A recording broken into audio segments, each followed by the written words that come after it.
I have some news that you were at one point playing for Leicester City and AC Milan in their junior squads, and then to Shaolin Monk. What went wrong? That's where we all used to have different duties, from starting our day in the morning at 4 with our prayers and then running the mountain. So in Chinese we have this term called Jaitang. So Jaitang means a mess where all the Buddhist monks they come and eat. We out of 120 warrior monks, we 7 warrior monks were sent down to south of China to train in ancient archery, and the term is Zen archery. So when we were sent there, I was there for 6 months in Guangzhou, outskirts of Guangzhou. I started reading a lot of Mahabharata, I started reading a lot of Gita. Like, why am I getting the opportunity to cultivate these weapons and these arts and study, what is going on? That's where I started questioning my purpose in my temple. We used to, so our livelihood basically depended on the Kung Fu shows we did around the world. So I was the only non-Chinese and the only Indian to travel around the world with them Kung Fu shows and spreading the Buddhist culture and the Shaolin culture. They invited me to LA. They're like, hey, you know the traditional aspect, you speak our language, you know the mindset, obviously a Chinese monk's not going to come. So if you have an opportunity ever to want to come to LA, we want to present this. I got to do what Jackie Chan does, which is, make the movements look the most beautiful in front of the camera. So I adapted all my real and authentic knowledge of Shaolin in my practice, and I got to use them in front of the camera to learn how to make it look beautiful. Hence, of course, with Mr. Pawan Kalyan, so the power star of the Telugu industry, I got an opportunity with him. I worked with Vicky Kaushal, Sara Ali Khan, Kriti Sanon, Bobby Deol, and a few top influencers of the country as well.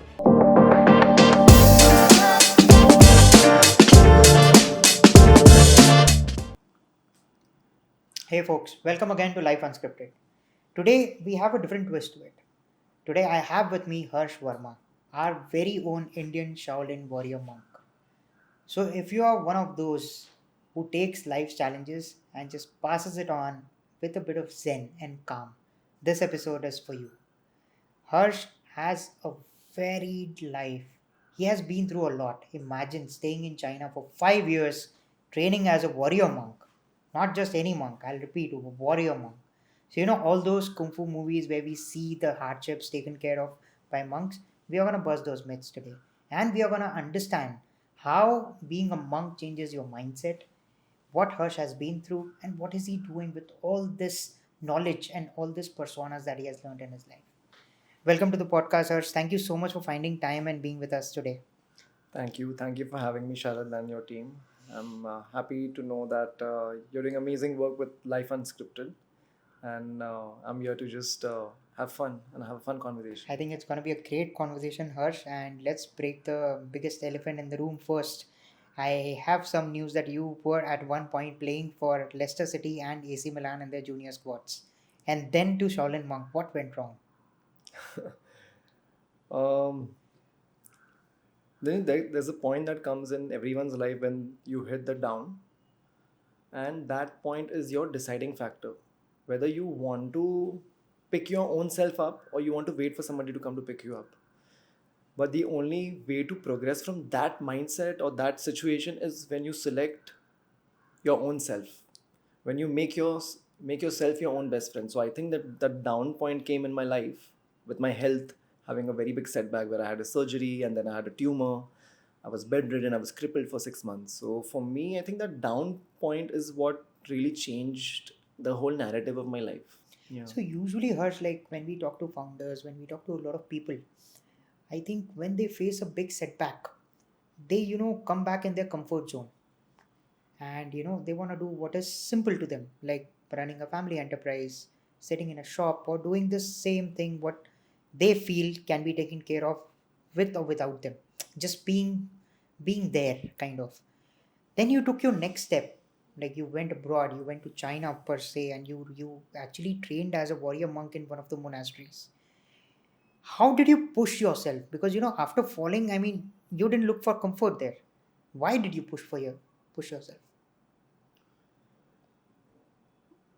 The why is always so important in everything that we do. But now, since you asked me this, I want to go back and live and remember that moment where what made me decide, that deciding factor as to how I need to pick myself up was because my parents have always supported me with my professional football journey. I started playing for AC Milan and Leicester City under 16 junior team.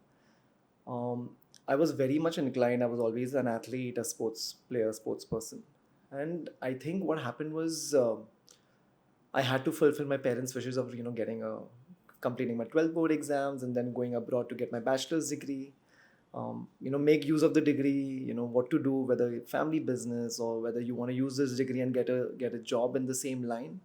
But I was so always like fixated about no, football is my life, my soul. But I personally feel like there's something called in Chinese we say yuanfen. So yuanfen means destiny. But this is in a more depthful way. Yuanfen means that you are brought on this planet for a certain reason, which is there in our Gita as well. You're brought on this planet for a certain reason. Of course, it's your choice what decides where you go ahead. But there is something which is already written for you. So no matter where all you go, where all your journey takes you, you will always be coming back to the same point for what you've been written for. So for me, it was that point where I decided that I don't want to do the mundane things. I don't want to do the family business. I don't want to do what everybody is telling me. Why can't I choose something which will fulfill me? Why can't I do something which is going to make me realize my own true potential? So I had to become my own best friend. I really pulled my socks up. And in that moment, I decided that nobody is able to help me the way I will be able to help myself. Family is there, doctors are there, rehabilitation is going on post surgery. But that physical and mental setback for an athlete is very bad. I'm sure a lot of athletes and a lot of sports players can relate to this. So for me, it was that downtime where I decided, I was like, listen, enough is enough. I need to pick myself up and I need to find a place where I can go and fix my knee. And that's where I came across traditional Chinese medicine. And I got to know about Shaolin Temple, the world famous Shaolin monastery, where Kung Fu is famous, medicine is famous, and Buddhism is famous. So I reached out to them, and then of course they said that we can come and help you with it. You can come here and we can help you with your rehabilitation, for your healing, for your therapy. So now, Harsh, there's a little known fact about you which you haven't talked about a lot, which is basically that you come from a background of real estate and with a little bit of roots in your family in Bollywood and everything. So like you had access to all sort of medication in the world. You had access to glamour, what people usually would pick above all else. So football was glamour. You could have gone into action direction or something like that. You could have gone in real estate. You could have gone to America or gotten the best, even if I may, experimental medication also. So how did you convince your family that apart from all of this, you wanna just leave it at that and go to China and do something completely different? Not just your rehabilitation, but come as a different man, as a Shaolin warrior monk. That was a very big battle actually that happened at my house with my family. Of course, the first step when it came to me convincing my parents or me communicating to my parents that I want to go to China for my therapy, for my healing. So they were very shocked because they were obviously thinking that China mein kaun hai? Who do we have in China? We don't know anyone. Otherwise, family usually feels secure and safe. I've done my bachelor's in Canada. I've gone to Italy, London, gone to different places to study thanks to my parents. So they feel secure knowing that there is a family person, that there is a friend over Mm. there. So it becomes easy for them to, be comfortable in you going there. But China was something which was very questionable because we don't know anything about China. We've not been to China. So for me, it was a really big battle to convince them. But in the end, I personally feel that you have to take that big leap of faith, that big jump. You need to take that for yourself. And if nobody's going to believe in you, it's fine. I think you have to believe in yourself, and your conviction is the one that makes you travel forward. And yeah. So tell us a little bit more about your life there, like what we actually see in the digital media, and what you actually went through, the positives, the ups, the downs. Is there any particular thing that you would want to talk about in your whole journey in 5 years of Shaolin Monk? So as a Shaolin monk, I never decided to become a Shaolin monk. That was never in my mindset. I just went purely. I took a 6 months visa. I went for healing, and once I was going to be done with my healing, then I would come back to India. This was the plan. But once I reached over there, of course, there are certain barriers and small adversities that I faced on daily basis. But what I realized that when I truly will be able to surrender to this place, then only this place will fully accept me. So without leaving all my judgments, my inhibitions, my expectations, I completely went with my Shifu, now I remember it, it's so relatable to a life quote. Come with an empty cup and fill it drop by drop. So I unlearned a lot of things to learn new things. So there are of course a lot of different activities that we did throughout the day. There are a lot of duties as a Shaolin warrior monk. But what got me to become a Shaolin warrior monk and becoming India's first Shaolin warrior monk was not me just doing kung fu or my healing being good. It was me completely doing Sharanagati, total surrenderance. I just surrendered myself, whatever knowledge, because Shaolin is of course the birthplace of the birthplace of Zen Buddhism, the birthplace of Shaolin Kung Fu. Now, Shaolin Temple has nectar and knowledge in every structures that they have, every part of the whole campus. Now it's up to me whether I want to go or not and get it. Now the master's not going to come be like, okay, this is this, come, come here, come. It's not like, doesn't work like that. You have to take that you have to go an extra mile. You need to take that initiative to move forward, to go and get and extract the knowledge yourself. And just like life in general. Just like life in general. And I think that's what they were very, very welcoming and accepting of me, because most of the foreigners who come there, their main motive is, of course, they're having a lot of restrictions, and there are a lot of permutation combinations that are there to their life. So certain people only just come for 99% just come for kung fu. But for me, it was like, okay, now they fixed me 3 to 4 months. They healed me through traditional Chinese medicine, and then I decided. Of course, meditation, strength conditioning, all part of it, eating herbal medicine. But once I got fixed in those 4 months, I felt a very strong energy within myself that I got to tap within me. That's where my whole narrative of my life changed. I was like, no, Harsh, this is the point where you are deciding factor. Leave everything, forget what the world thinks, forget what your family thinks, completely surrender to this place. Study, study, and study and practice. Because Bodhidharma, the founder of Shaolin culture, he's an Indian eminent monk. I didn't know it was from India. A lot of people don't know that this is from India. I didn't know it myself. So when I went there, I got to know about who Bodhidharma is. So Bodhidharma spoke about very basic philosophy of the most common thing for a person who, in life, there's only 2 things that matter, that is reason and practice. So what is the reason? That's the why of your life. And how you put it into action is what matters. So just understanding these 2 concepts, these 2 pillars, I just made my way forward. And of course, then the rest is, like ongoing journey.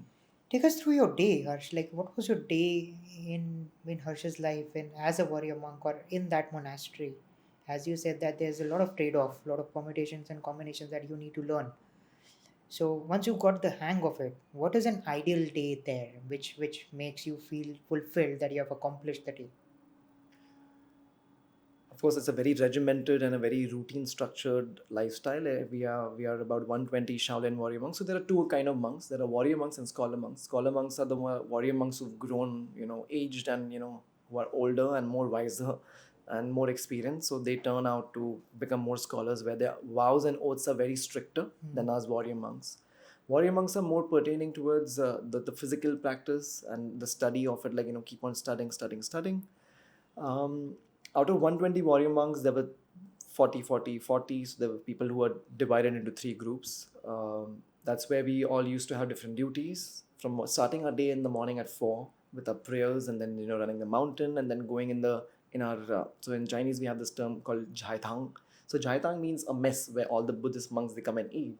So we have certain prayers that we do. So we have to serve the seniors first. We have to clean the hall first. It's basically how a lifestyle in an army camp is. It's literally like that. So obviously there is a lot of Zen, there is a lot of spiritual practice to it. There are 4 training sessions throughout the day. So we are training for about, say, 7 to 8 hours a day. We have our meditation sessions. We have our medicine classes, traditional medicine classes. We have our philosophy classes. So I had to do my master's in ancient Buddhist philosophy over there. But before all of these things of me becoming a warrior monk, me being adopted as a warrior monk, I just purely, firstly, trained myself in the language, Mandarin, simplified Mandarin. I think they really liked the fact that I learned and picked up the language within 1 year. And I think also my interest rose slowly with time, of me wanting to learn not just Kung Fu, but the culture. Because culture is so vast, it's a broad spectrum. Now, how do you fill yourself and remove those few hours in a day to go and learn those things is what they start observing. Because they're so used to having those mundane Kung Fu, students coming, learning and going, coming and learning. For them, it's like, okay, it's nice to share with the West. But who's actually coming and learning the culture and valuing it? Because China, and India, both are the very strong, rich culture, Cultural foundations are too deep, yeah. too deep, and they're very correlated. So hence, I mean, for me, I think just the roots of the Sanatan Dharam from my family that I've got, and then connecting Buddha's teachings, who's the ninth avatar of Vishnu. Everything is like a circle. It's a cycle of life, and now I've come back to studying Shaivism and Vedanta philosophy. So it's a circle, right? I mean, it's a beautiful. I wouldn't call it vicious, but I would call it the most beautiful circle and chakra of life. So after your whole journey as a Shaolin warrior monk, you went to LA Yes. to learn further art of martial arts, kung fu, and understand how Hollywood works. So what was going through your head then? Because at one point you left everything behind. You went to China, then you calmed the hell down. if I'm correct on that way. Yeah. And then again you had some sort of fire to go to LA. So Yeah. what changed again? Because I see a lot of changes that happened in your life, time and again, and you Yeah. pivoted really quickly. So it took me a lot of time to pivot. I think I would substitute the word pivot into a synonym for it would be adapting, because I was so rigid with my Shaolin mindset, because you're so conditioned that Shaolin is everything, which of course to me Shaolin is everything. But accepting of others, other arts, other culture is more of a profound mindset and cultivation of a Shaolin disciple. So for me to break that and unlayer myself, I started unlayering, right, over a period of years. So there was this really crucial time in my fifth year where Shaolin added the fourth pillar. So there are three pillars, and the fourth pillar got added. So first is Zen Buddhism, second is the Kung Fu aspect, third is the traditional medicine aspect, and the fourth is Zen archery. So we, out of 120 warrior monks, we 7 warrior monks were sent down to south of China to train in ancient archery, and the term is Zen archery. So when we were sent there, I was there for 6 months in Guangzhou, outskirts of Guangzhou. I started reading a lot of Mahabharata. I started reading a lot of Gita. Like, why am I getting the opportunity to cultivate these weapons and these arts and study? Like, what is going on? That's where I started questioning my purpose. What do I do? What am I supposed to do with this? What is this nectar of knowledge that's being given to me? What I'm being bestowed with? Opportunities. And then I asked my Shifu, I asked him, I was like, Shifu, wo puchuda, wo zama hui xiang. Like, I don't know how to think. Wo weishe ma hui lian, hando dongxi. Like, why do I have to train so many things? For what? What is my purpose? I had already accepted that I'm a monk and I'm going to be just living in my temple for the rest of my life. And then he told me to go deeper, to ask yourself, to come and, connect with the inner voice. That's where I became adaptive to the southern different styles of martial arts in China itself, because Shaolin is more northern style. And once my horizons opened and broadened to understanding the southern style, then I thought of going to South Korea to learn extreme taekwondo. And then when I came back from learning archery, I bumped into a few Jackie Chan stunt team members, martial club stunt team members, Andy, Brian, and Daniel, in my temple. We used to, so our livelihood basically depended on the kung fu shows we did around the world. So I was the only non-Chinese and the only Indian to travel around the world with them for kung fu shows and spreading the Buddhist culture and the Shaolin culture. They invited me to LA. They're like, hey, you know the traditional aspect. You speak our language. You know the mindset. Obviously a Chinese monk's not going to come. So if you have an opportunity ever to want to come to LA, we want to present this to you. So, and they had, the irony was that they just came from Korea. So you see how the dots just connect. You just came back to the same spot. Yeah, and I'm like, this is very baffling, because I am planning to go to South Korea and these guys have just come from South Korea. So I was like, okay, nice. This is a nice opportunity. And that time, my sister got married and she was in Bombay. Then she moved to LA. So I was like, it's a nice time for me to go and meet my sister, because, for 5 years I had renounced everything from my life. I didn't get to spend time with family, was barely in touch with all of them. And I thought it would be nice to, just reconnect and go back to Obviously. family. And then I think from LA you came back to India, and I still remember that you designed some Bollywood sequences, worked with some actors, and that was a complete different aspect on what you were planning. So just to sum it up, if I'm not getting it wrong, first football, then mind in a rut, then mind completely zen, then somehow landed in LA, where you wanted to learn the The modern South style. Korean, Yeah. high The intensity modern style, taekwondo. Yeah. Then you got back to India. Then you somehow reconnected with your family's Bollywood roots, or made your own ground there. So what was happening now in this juncture? Like, who did you work with? Because I remember that there was a particular sequence that you did with Pawan Kalyan, who's supposed to be a superstar. I think there were multiple Bollywood young actors that you have trained. So shed some light on that. How was working with them, and why did you choose to come back and get back to your roots, or if you don't want to call it the roots, try the things that you are already familiar with. Yeah. So of course, like I've always taken my journey of going from point A to point B to whatever I'm learning. I just I'm an avid follower of Master Bruce Lee. He says, Hmm. absorb what is useful, reject what's not, and have uniquely your own. So I think for me, I didn't want to come to a standstill. I still wanted to keep on traveling and going to different areas and sectors of life and work where I would be I kept on learning. I keep on learning things from people, from situations, from environment. I think it was always meant for me to come back to India. I No matter how much ever I fought in my head with my rigidity and my rigid mindset that I want to be in the temple, I want to be in China, I don't want to not be a monk, I just want to continue being a monk. But I came back to India. Of course, people got to know that because of my family roots of of Bollywood, of making and directing and doing action films. um, I never had any inclination as such either before or after, but I think my training, what I did as skills, really amplified those 2 years of mine in LA, because I got to do what Jackie Chan does, which is make the movements look the most beautiful in front of the camera. So I adapted all my real and authentic knowledge of Shaolin in my practice, and I got to use them in front of the camera to learn how to make it look beautiful. So that's one of the things that I learned. And then I think a mix and merger of the modern and the traditional is what I think the Indian market, the Bollywood market, was lagging. And they saw that I could do really really amazing fancy moves, so they were like, he's from this family, so let's call him here to design things for us. Hence, yeah, of course, with Mr. Pavan Kalyan, so the power star of the Telugu industry, I got an opportunity with him. I worked with Vicky Kaushal, Sara Ali Khan, Kriti Sanon, Bobby Deol, and a few top influencers of our country as well. So with them, it was mainly like doing action projects where the director calls me that, hey, like you're so good, can you design something nice for me? So action direction. But I realized, I was like, this is not something that I want to do, because I had a very big and a very different purpose. Because being adopted as India's first Shaolin Warrior Monk holds a big responsibility, because every country in the world, about say 60 countries in the world, has a Shaolin Temple cultural center. Hmm. But there was no cultural center for India, because usually the Chinese government and Indian government do this together. But that time we had a little bit of tension in 2019-20, at the borders, which was unfortunate.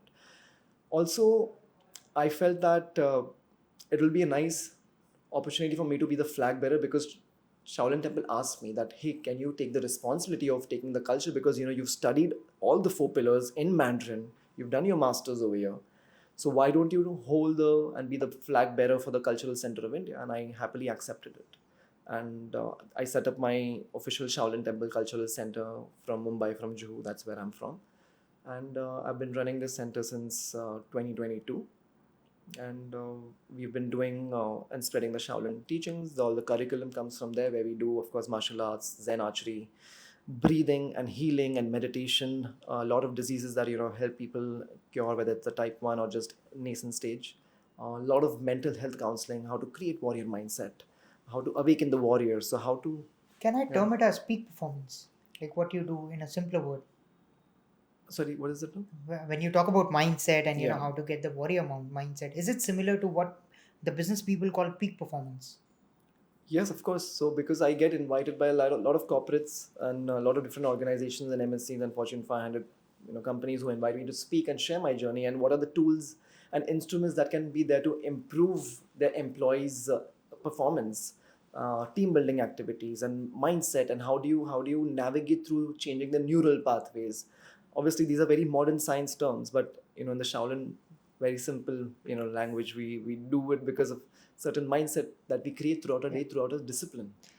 So, Harsh, like in all your events and talks and the workshops with all these C-suite people, did you ever found a similarity that this is one particular ingredient which is lacking between that C-suite personnel and peak performance?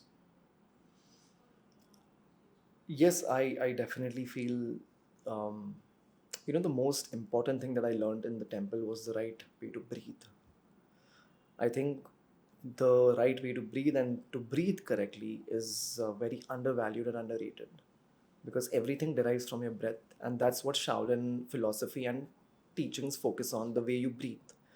For example, every emotion of yours is determined or valued with the way you breathe.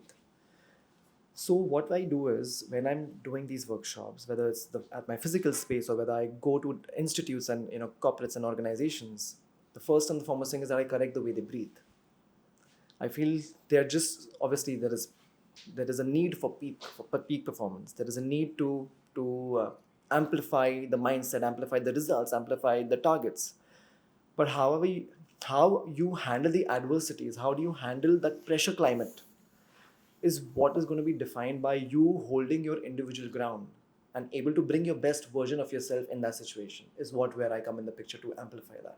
So, what is the correct way to breathe? I mean, if you can share a glimpse of it. The most simple way to breathe is, I mean, if you just take your right palm and put it on your belly button, Yeah. keep your mind body relaxed. So when you breathe in, your stomach, if you feel, will will bloat out. Okay, so it goes inhale and exhale. We push it inside. So expand when you inhale and exhale. Contract. But inhale, exhale is from your nose. Your tongue is on the top palate.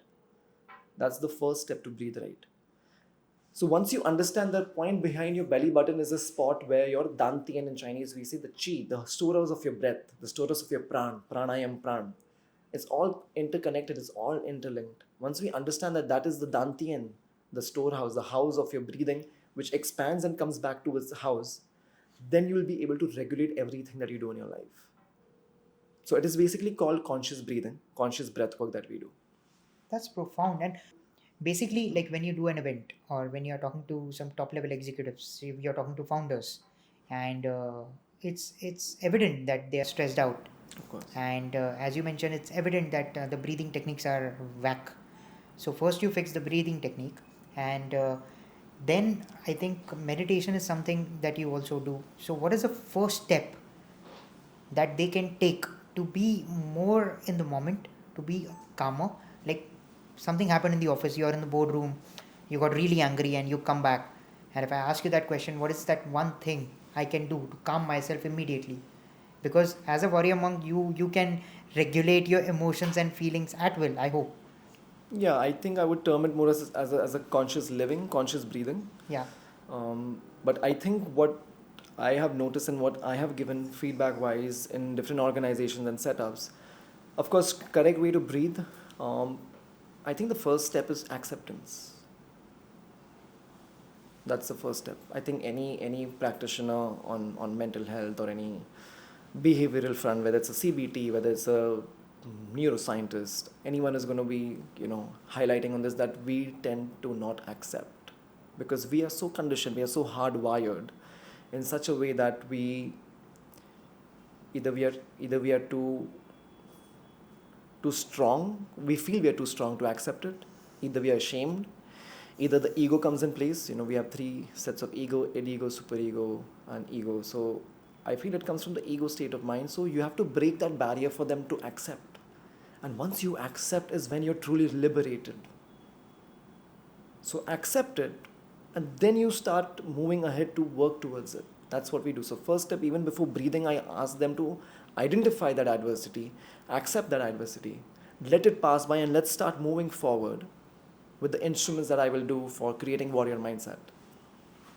So if one has to create a warrior mindset, what is the roadmap that you would tell them? Like to our listeners, for example, if they just want a calmer life with all the chaos that the world throws at them, give me three things that they can, practice daily, which can, take them towards self mastery, if I may. I personally feel the three things that would really work for people in general, whether it's in professional setup or personal setups. Like I said, acceptance is the first step forward. That's not the solution. Let me make one thing clear, that There will be no point in your life where you will not have any stress, anxiety, or any kind of anger. These things are very part and parcel. How you accept and how you navigate is what defines your individuality and your individual self mastery and growth. With the warrior mindset uh, perspective, I would say, of course, the correct way to breathe, which we just highlighted. I think it's nice to write your problems down, whether you want to sit to meditate and do it. And if you can't think of your problems, you can just sit to meditate to understand how your pace of breathing is going. Once you identify the pace of your breathing, because see, you need to understand our body is science. Our body is spiritual science. One who has an understanding of the bridges between these two is in complete acceptance of its existence. So once you understand this, once we get the whole point of understanding what is the cyclical way the breathing is supposed to be, बोलते हैं ना कि गाड़ी की एक normal speed होती है, mileage होता है गाड़ी का. So we have a same mileage and a regular pace of our breathing. So once you get your regular pace of your breathing, when you focus on it, that's the second step. Third step, of course, you can journal, you can write, and then of course once you write your problems, I think the solution lies in the problems. Most So of the I time. think 95% or 99% of the times, but I would say journaling, whether you want to write problem solutions, up to you, whether you want to rat out and vent out everything. So right kind of breathing, regulating the pace of your breath to bring it to the cyclical way you breathe, and journaling. These three things can really define someone's day, and then regular practice and consistency, of course, requires for you to grow and self-mastery. So now, Harsh, after all of this corporate training, working with Bollywood artists, and finding your calling, that this is not it, you want to do the next thing with all the chaos. I think now you have stumbled onto like your very own Shaolin school for mental health and everything. You're also coming up with some tech-based app to regulate mental health. So why are you doing all this? Like, I mean, with so much chaos in your life, what made you say in the end that I'm gonna leave all the glamour, I'm gonna leave everything that I have done, I'm a warrior, but now I'm gonna help people with mental health? Because there's so much talk going about mental health, and how can you do that differently? There's definitely a lot happening. Yeah, I mean, it's nice that our mind and body is capable of doing a lot of things. Of course, Shaolin teaches you to do one thing at a time, and that's what exactly the term Zen also means. Um, for me, health and wellness has always been has always been at the top. It's like always been the top priority for me. Even in my family growing up, I've always seen my parents giving most importance to their health. So I think that is already wired in my system. But of course, Shaolin gave me a very different perspective of understanding mind and body being parallelly trained, parallelly understood, and parallelly being used. So my Shifu gave me a very important and a nice birthday gift on my birthday in 2017, sorry, when I was in Guangzhou for the archery training. He told me that, Harsh, whatever you do, because he knew that I was so excited once my leg got fixed. I can jump 8 feet high, I can jump 10 feet high, I can do those really amazing moves. Of course, the traditional ones needs to keep you more grounded, whether it's Tai Chi, very flow breath work. He's like, Harsh, you love training, physical training, but how about your mental training? So whatever you do in life, make sure your mind and body are trained parallelly. And that has just been ever stuck with me since then. So for me, I could bring that change in me and my lifestyle. And I feel with the mission and the values of that I have gained with the Shaolin philosophy, with my Shaolin Institute and my cultural center that we are doing with different verticals with health and wellness we are coming across, is just to make life of people better, and make their health better, and make them realize and inspire them to understand that health is the only ultimate wealth. Because Yeah, definitely. you are the only person who has to live in your mind and Yeah. body for the rest of your life until your life is there on this planet. So now I think, Harsh, we have dig too deep. These are some heavy stuff to take care of. Understanding breath, I think it's one of the most challenging things that one can pursue. Let me just calm the situation Yeah, sure.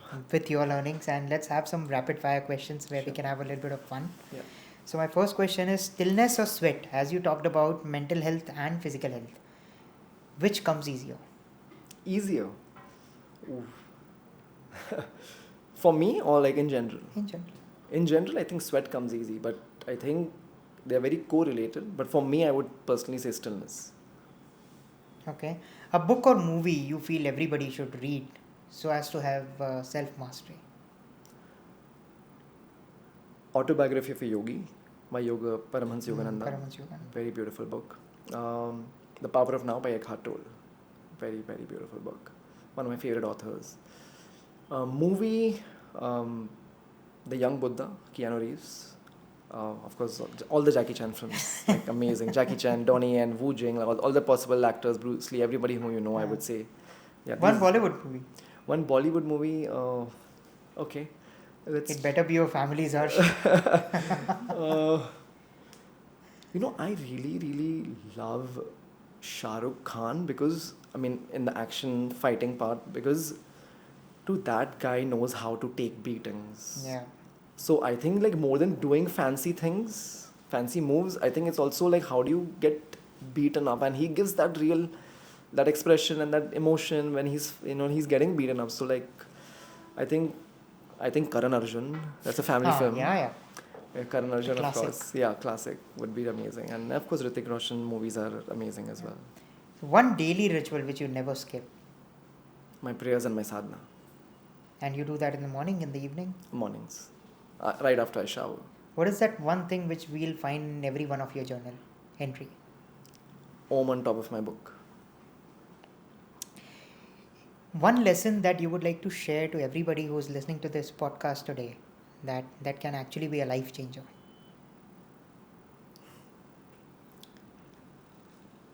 I don't want to sound like I'm doing too much gyan out here, but the most important and valuable thing that I learned in the temple was to listen. That was my biggest takeaway. I listened to understand and to apply. I just didn't listen to hear things. So I think it's important to have your ears sharp, and then the whole theory of being alert and active will fall into place. Yeah. That's a lot to take in, Hursh. Thank you so much for sharing all of this today. I think it has been great to understand the value of breathwork, the value of staying still or try to be still. At the same time, I think the ending that you mentioned, that it's very important for us to listen. I mean, if we can just stay silent and listen to others and at the same time regulate your own breath and be present in the moment, I think we can turn things into magic.